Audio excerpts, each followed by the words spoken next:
इस वीडियो में मैं आपसे बात करूंगा, जैसा कि आप सभी को मालूम है, अधीनस्थ बोर्ड यानी कि RSMSSB बोर्ड द्वारा 17 अगस्त से पटवार एग्जाम आयोजित होने जा रहा है।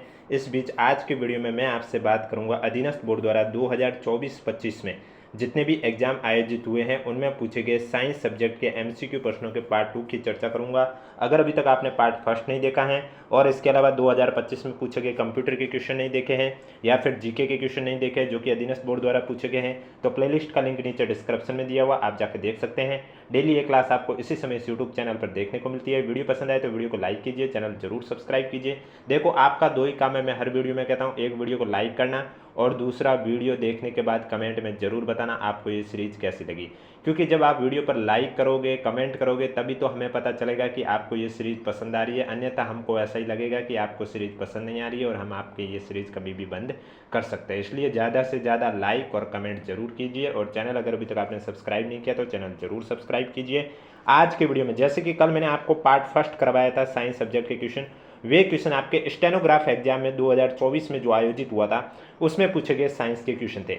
आज की वीडियो में 2024 में जो आपका LDC एग्जाम आयोजित हुआ था उसमें पूछे गए साइंस के क्वेश्चन के बारे में चर्चा करने जा रहा हूं। वीडियो स्टार्ट करने से पहले एक बार जितना हो सके उतना अधिक से अधिक वीडियो को शेयर कर दीजिए। क्वेश्चन नंबर फर्स्ट है आपके सामने। 4 प्रतिरोध हैं, 1 ओम, 2 ओम, 4 ओम और 4 ओम को संयोजन का सबसे कम प्रतिरोध प्राप्त करने के लिए चारों को एक सर्किट में जोड़ा जाता है, तो उसका परिणाम क्या होगा।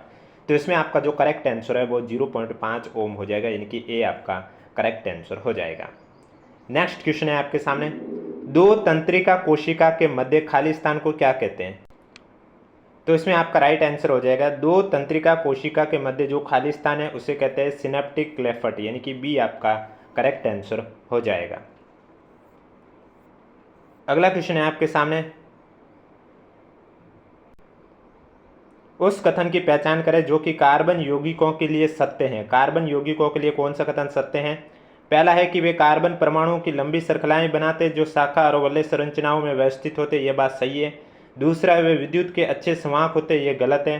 तीसरा है उनके गलनांक और कवथनांक उच्च होते, ये भी गलत है। चौथा है वे सहसंयोजन बंध बनाते, ये सही है, यानी कि ए और डी सही है, यानी कि जो करेक्ट आंसर है वो आपका राइट आंसर हो जाएगा बी। Next question. अगला क्वेश्चन है आपके सामने। फोकल दूरी को परिवर्तित करने की नेत्र लेंस की क्षमता जिसमें विभिन्न स्थानों पर रखी वस्तुओं को देखा जा सकता है क्या कहलाती है।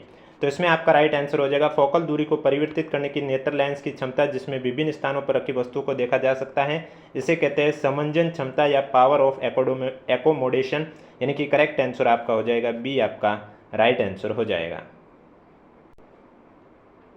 नेक्स्ट क्वेश्चन है आपके सामने।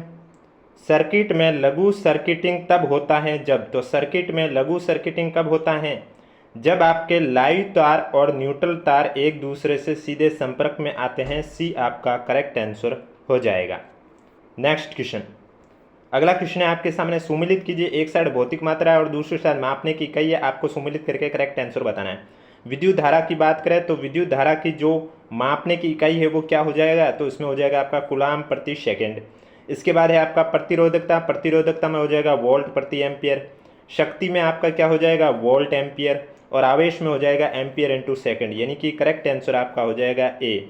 तीसरा, चौथा, दूसरा, पहला, ए आपका करेक्ट आंसर हो जाएगा। अब ये कैसे हुआ, तो आपको मालूम है आवेश Q बराबर क्या होता है, IT होता है, और I बराबर क्या होता है, Q बटा T होता है। तो यहाँ से भी आप देख सकते हैं Q बराबर IT है, I यानी विद्युत धारा का मात्रक एम्पियर होता है, T का समय होता है, तो एम्पियर इंटू सेकेंड हो गया। इसी तरह विद्युत धारा में आप देख सकते हैं Q बटा T, Q यानी आवेश, आवेश का मात्रक कूलाम होता है, समय का T सेकंड होता है, तो कूलाम प्रति सेकंड हो गया। इस तरह से ये क्वेश्चन आपको सॉल्व करना था, तो करेक्ट आंसर आपका हो जाएगा ए। और वीडियो पसंद आ रहा है तो एक बार वीडियो को लाइक जरूर करें और कमेंट बॉक्स में भी जरूर बताएं कि आपको वीडियो कैसा लगा। वायुमंडल की ओजोन परत प्राकृतिक ढाल के रूप में किसके विरुद्ध कार्य करती है। तो वायुमंडल की जो ओजोन परत है वो ओजोन परत प्राकृतिक ढाल के रूप में आपके पराबैंगनी विकिरण, अल्ट्रावायलेट विकिरण के विरुद्ध कार्य करती है, यानी कि सी आपका करेक्ट आंसर हो जाएगा। Next question. अगला क्वेश्चन है आपके सामने। दिया गया रासायनिक समीकरण है, नीचे दिए गए विकल्पों में से सर्वाधिक उपयुक्त उत्तर चुने, यानी कि आपके सामने रासायनिक समीकरण है CaO प्लस H2O CaOH का होल ट्वाइस प्लस हीट। तो हीट से यहाँ आई है उत्पाद की साइड, तो इसका मतलब ऊष्माक्षेपी प्रतिक्रिया, तो ये होगी। इसके अलावा आप देख सकते हैं यहाँ पर आपको क्या दे रखा है, जब आप देखोगे कि CaO प्लस H2O से ये जुड़ के बना है CaOH का होल ट्वाइस, यानी कि ये एक संयोजन अभिक्रिया भी है, तो B और D करेक्ट आंसर हो जाएगा। विघटन तो है नहीं कि इसके टुकड़े हुए नहीं है और दोहरी विस्थापन भी नहीं है, तो करेक्ट आंसर B आपका राइट आंसर हो जाएगा। नेक्स्ट क्वेश्चन, अगला क्वेश्चन है आपके सामने, एरिएटेड वाटर आसूत पेय जिसे कहते हैं सोडा पानी, तो उसके बारे में निम्नलिखित में से सर्वाधिक उपयुक्त उत्तर को चुनिए। तो सोडा पानी के बारे में एक बात यह सही है कि तरल घोल में गैस है, यानी कि ज़्यादा मात्रा किसकी है, तरल की है, और गैस की मात्रा कम है, तो तरल घोल में क्या है, गैस है। और एक विलेय के रूप में कार्बन डाइऑक्साइड है और विलायक के रूप में पानी है। आपको मालूम है विलयन में क्या होता है, विलेय और विलायक होते हैं, विलेय की मात्रा कम होती है, विलायक की मात्रा ज़्यादा होती है, तो पानी ज़्यादा होता है इसलिए वो विलायक हो गया, और कार्बन डाइऑक्साइड कम होता है तो वो विलेय हो गया। तो करेक्ट आंसर आपका हो जाएगा बी और डी, यानी कि बी आपका करेक्ट आंसर हो जाएगा। नेक्स्ट क्वेश्चन, अगला क्वेश्चन है आपके सामने, निम्नलिखित में से कौन सी धातु है जो चाकू से सरलतापूर्वक काटी जा सकती है। तो आपको मालूम है लिथियम धातु है, वो चाकू से सरलतापूर्वक काटी जा सकती है, ए आपका करेक्ट आंसर हो जाएगा। नेक्स्ट क्वेश्चन, अगला क्वेश्चन है आपके सामने, साबुन और डिटर्जेंट से संबंधित सत्य कथन की पहचान करनी है आपको। तो इसमें आपका जो दूसरा दे रखा है, जब साबुन के अणु पानी और तेल के संपर्क में आते हैं तो मिसल्स बनाते हैं, ये सही है। और तीसरा दे रखा है, ये मिसल्स पानी में मौजूद गंदगी को बाहर निकालने में सक्षम है, ये भी सही है। तो करेक्ट आंसर आपका सी आपका राइट आंसर हो जाएगा। नेक्स्ट क्वेश्चन, निम्नलिखित में से कौन सी क्षारीय धातु नहीं है। तो इसमें आपका जो करेक्ट आंसर है वो पारा हो जाएगा, जो कि क्षारीय धातु नहीं है। लिथियम क्षारीय धातु है, पोटेशियम क्षारीय धातु है, सोडियम क्षारीय धातु है, हलीना की रबड़ी सस्ती फ्री, आपको मालूम है क्षारीय धातु का क्रम। नेक्स्ट क्वेश्चन है, आकाश का नीला रंग किस परिघटना के कारण होता है। तो आकाश का जो नीला रंग है वो प्रकाश के प्रकीर्णन के वजह से होता है, बी आपका करेक्ट आंसर हो जाएगा। नेक्स्ट क्वेश्चन, अगला क्वेश्चन है, डीएनए में कौन सा नाइट्रोजन क्षार मौजूद नहीं है। अब आपको मालूम है डीएनए में गुआनिन होता है, थाइमिन होता है, एडेनिन होता है, लेकिन यूरेसिल ये आरएनए में होता है, डीएनए में नहीं होता है, तो ए आपका करेक्ट आंसर हो जाएगा। नेक्स्ट क्वेश्चन, मानव प्रोटीन समृद्ध दूध देने वाली प्रथम ट्रांसजेनिक गाय का नाम बताइए। यानी कि मानव प्रोटीन समृद्ध दूध देने वाली जो प्रथम ट्रांसजेनिक गाय है वो है आपकी रोजी, यानी कि जो करेक्ट आंसर है वो आपका हो जाएगा बी आपका करेक्ट आंसर हो जाएगा। नेक्स्ट क्वेश्चन, अगला क्वेश्चन है आपके सामने, ब्लड ग्रुप और एंटीबॉडीज़ का दे रखा है, आपको सम्मिलित करके करेक्ट आंसर बताना है। जैसे कि ब्लड ग्रुप ए दे रखा है तो इसका हो जाएगा anti B, blood group B दे रखा है इसका क्या हो जाएगा anti A, blood group A B दे रखा है इसका हो जाएगा नेल, और ब्लड ग्रुप ओ दे रखा है इसका हो जाएगा एंटी ए और बी, यानी कि तीसरा, पहला, चौथा, दूसरा आपका करेक्ट आंसर हो जाएगा, यानी डी आपका राइट आंसर हो जाएगा। अगला क्वेश्चन, अगला क्वेश्चन है आपके सामने, मनुष्य की आंख में किस प्रकार का जो लेंस है वो मौजूद होता है। तो मनुष्य की आंख में उभयतल प्रकार का लेंस मौजूद होता है, ए आपका करेक्ट आंसर हो जाएगा।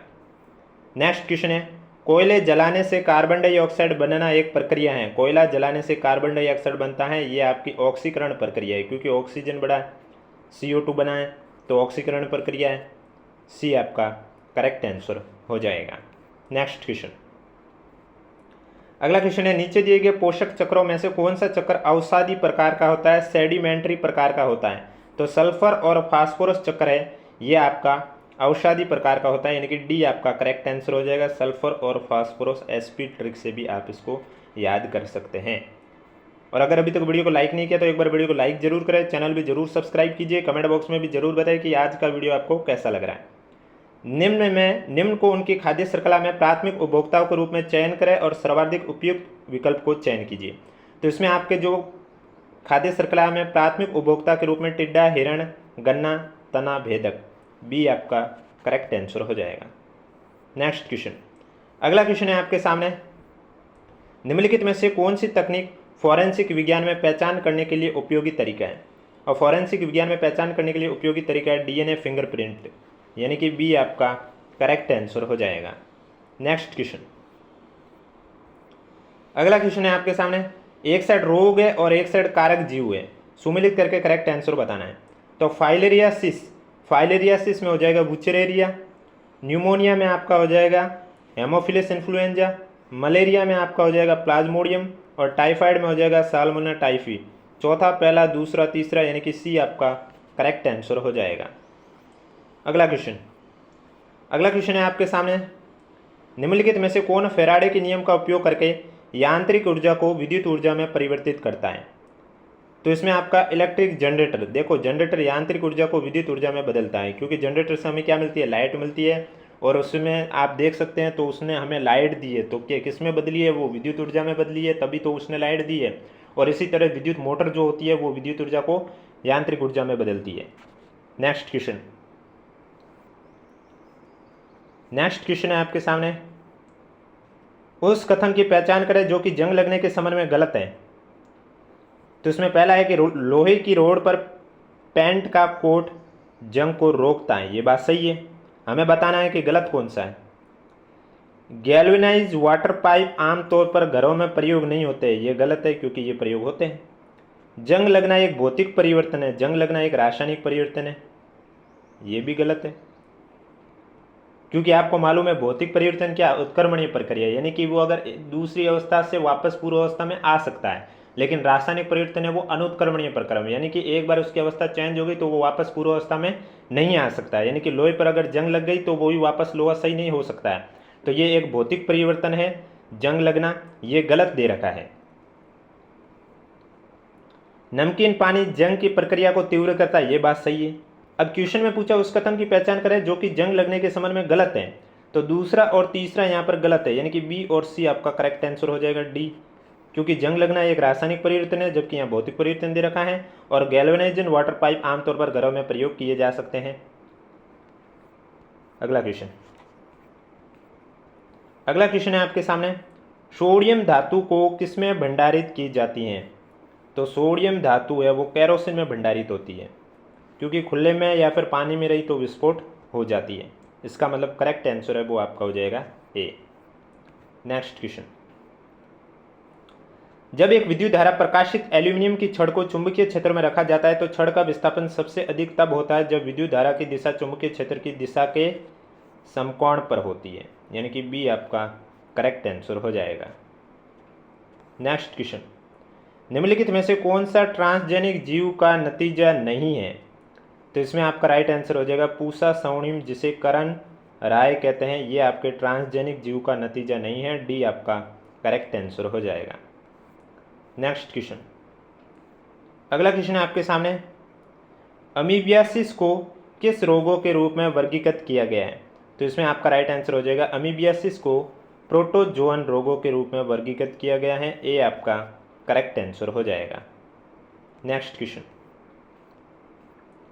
अगला क्वेश्चन है, मनुष्य में लिंग निर्धारण है वो किस प्रकार के गुणसूत्र पर आधारित होता है? तो मनुष्य में लिंग निर्धारण XY गुणसूत्र पर आधारित होता है, करेक्ट आंसर हो जाएगा ए। नेक्स्ट क्वेश्चन है आपके सामने कि डीएनए से प्रोटीन बनने की सही प्रक्रिया कौन सी है? डीएनए से एमआरएनए, एमआरएनए से प्रोटीन, तो यहाँ पर ए और बी पर क्या आएगा? तो ए में तो आ जाएगा ट्रांसक्रिप्शन और बी में आ जाएगा ट्रांसलेशन, यानी कि जो करेक्ट आंसर है वो आपका हो जाएगा बी।